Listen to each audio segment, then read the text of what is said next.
আসসালামু আলাইকুম। কেমন আছেন সবাই? আশা করি সবাই ভালো আছেন। আজ নিয়ে আসলাম কি করে গরুর বট বা বুড়ি রান্না করবেন।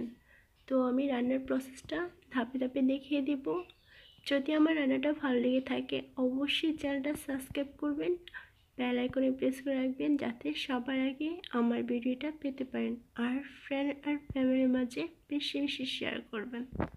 বুড়ি নিয়েছি আমি পরিষ্কার করে হাফ কেজির মতো। তারপর পেঁয়াজ কুচি 1 কাপ পরিমাণ, আপনারা চাইলে আরও বেশি নিতে পারেন। আদা রসুনের পেস্ট হচ্ছে প্রায় 3 চা চামচ। হলুদের গুঁড়ো 1 চা চামচ, মরিচের গুঁড়ো 1 চা চামচ, ধনিয়ার গুঁড়ো 1 চা চামচ, জিরে 1 চা চামচ, লবণ 1 চা চামচ, তেজপাতা 2টা, তারপর লবঙ্গ বা লং হচ্ছে 5টা, একটা বড় দারচিনি কেটে নিয়েছি, তারপর এলাচ 6টা। তো চলো রান্নার প্রসেসটা দেখিয়ে দিই। প্রথমে আমি একটা প্রেসার কুকারে বড়িগুলো দিয়ে দিব। তারপর প্রায় 2-3 কাপ পানি অ্যাড করে দেব। হালকা একটু হলুদের গুঁড়ো দিয়ে দেব আর একটু আদা রসুনের পেস্ট আর যে এলাচ দারচিনি লং ছিল অর্ধেকটা দিয়ে দিব। দিয়ে এখন একটা কাঠের সাহায্যে ভালো করে মিক্সড করে নেব।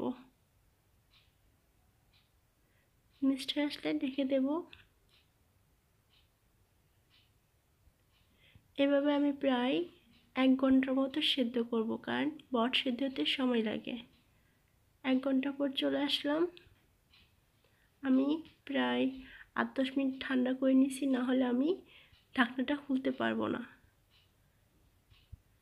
দেখুন হয়ে আসছে আমার সেদ্ধ।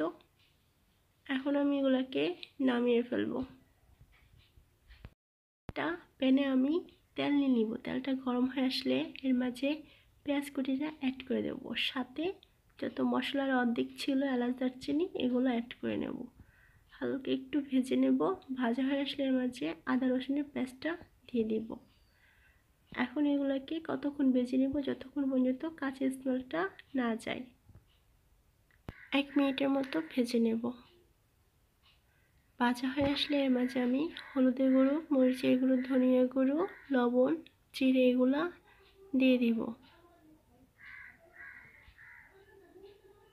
তারপর পরিমাণ মতো পানি অ্যাড করে দেব। নেড়ে চেড়ে এগুলাকে আমি আরও 2 মিনিটের মতো কষিয়ে নেব ঢাকনা দিয়ে। চলে আসলাম 2 মিনিট পর। দেখুন অনেক সুন্দর করে কষানো হয়ে গেছে। এখন এর মাঝে আমি সেদ্ধ করা পটগুলো দিয়ে দিব। এখন আমি এগুলাকে ঢাকনা দিয়ে প্রায় 10-12 মিনিটের মতো কষিয়ে নেব।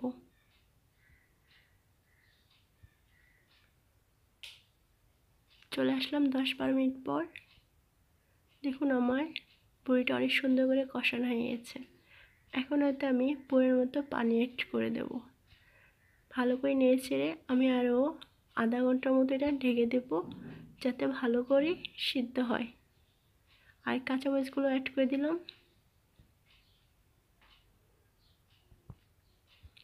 মাঝখানে আমি উঠিয়ে কিছু পেঁয়াজ কুচি দিয়ে দিলাম, এতে তরকারির স্বাদটা অনেক বেড়ে যাবে আর দেখতেও সুন্দর লাগবে।